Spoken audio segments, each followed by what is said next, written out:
So I kind of screwed up this example when we had it in Jeopardy today in second period, and I also got a question after school about this one, so I thought I'd throw a quick video together.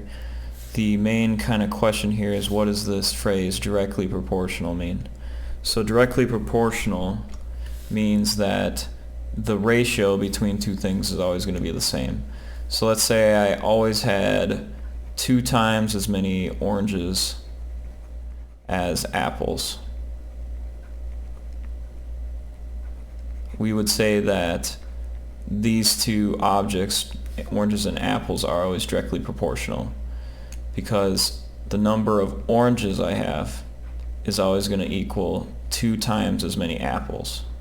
No matter how many apples or oranges I have, I'll always have 2 times as many oranges as I do apples. Another way we can think of this too is that the ratio between oranges and apples is equal to 2.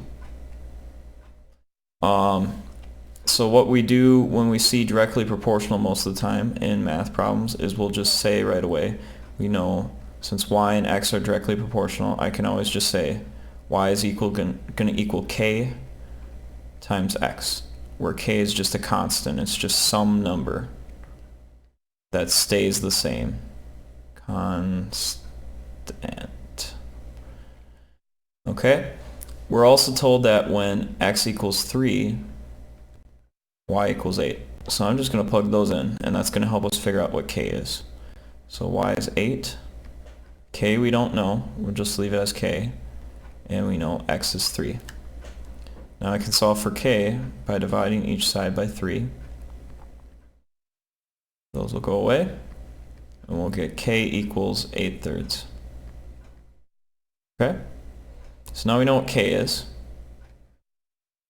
That's nifty. So we'll use this to figure out when y is 13, what x is going to be. So we know y is 13, so I'll just plug that in for y. So we've got, since k is 8/3, we'd have this. Plug in 13 for y, and we're going to find what x is. Okay, how do I undo this 8/3 here? Well, I can multiply each side by the reciprocal. We'll multiply each side by 3/8. Okay, so 13, what happens here then is those two go to 1.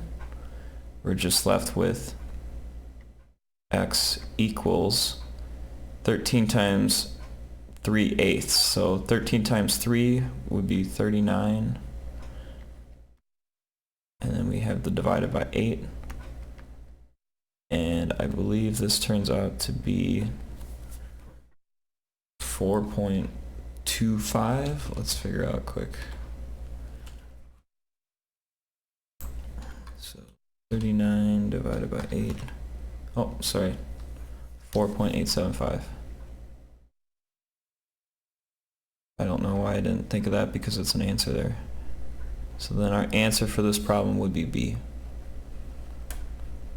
There we go.